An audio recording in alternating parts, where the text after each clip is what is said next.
ఎందుకు తక్కువ వచ్చాయి క్వశ్చన్ చేయడానికి మనమే ఊబరు ర్యాపిడో సర్వీసెస్కి డబ్బులు కట్టట్ల వాళ్ళు సర్వీస్ ఇవ్వట్ల. ఇక్కడ మార్క్ షీట్ ఇలా పట్టుకొని నేను చూసింది, నా పాపని పీటీఎం కోసం వెళ్ళినప్పుడు నా ముందు పేరెంట్ ఆ చదివే పాప వచ్చి ఫస్ట్ గ్రేడ్, మార్క్ షీట్ తక్కువ వచ్చిందని మార్క్ షీట్ ఇలా ఇసిరేసి ఇదేనా మార్క్స్, మీకు ఇంత ఫీజు కడుతున్నానని చెప్పి క్వశ్చన్ చేస్తూ ఉంటే నేను తర్వాత పేరెంట్ని బయట తీసుకొచ్చి, నేను ఆ స్కూల్ పేరెంట్ని, నేను పేరెంట్ని బయట తీసుకొని వచ్చి మీ కూతురు బాగుపడాలంటే ఇంకోసారి పాప ముందు మాత్రం టీచర్ని ప్రశ్నించొద్దని చెప్పి నేను క్వశ్చన్ చేశాను.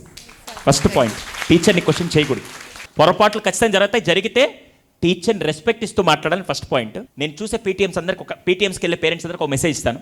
దయచేసి వెళ్ళినప్పుడు ఎందుకు తక్కువ వచ్చాయి క్వశ్చన్ చేయడానికి మనమే ఊబరు ర్యాపిడో సర్వీసెస్కి డబ్బులు కట్టట్ల వాళ్ళు సర్వీస్ ఇవ్వట్ల. ఇక్కడ దయచేసి అందరూ వెళ్ళినప్పుడు, సార్ మా అబ్బాయికి మ్యాథ్స్లో బాగా రావట్లేదు, ఇంట్లో మేమేం చేయాలి, మీరు ఏం చేయమని చెప్తే నేను చేయడానికి రెడీగా ఉన్నాను, మీరు కొద్దిగా వాడి మీద ఈ పర్టికులర్ మీద ఫోకస్ పెట్టండి అంటే ప్రతి టీచర్ ప్రాణం పెడతారని నేను అంటాను. ఎంతమంది ఒప్పుకుంటారు?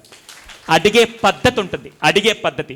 అందుకని పీటీఎంస్లో ఫస్ట్ వెళ్ళినప్పుడు క్వశ్చన్ చేయడానికి వెళ్ళబాకండి, ఎలా సరిదిద్దాలి, ఎలా మార్పు తీసుకురావాలని మాత్రం పీటీఎంకి వెళ్ళండి తప్ప నా అజమాయిషి చూపించుకోవాలని పీటీఎంకి వెళ్ళిన ప్రతిసారి స్కూల్కి ఒక అడ్మిషన్ తగ్గద్ది, టీచర్కి ఉద్యోగం పోద్దాం, కానీ మీ పిల్లాడి జీవితం మాత్రం ఎఫెక్ట్ అవుద్ది. అదొక్కటే గుర్తుపెట్టుకొని దయచేసి క్వశ్చన్ చేయడానికి కాకుండా మార్పు తీసుకురావడానికి పీటీఎంస్కి వెళ్ళండి. That is what my final message అండి.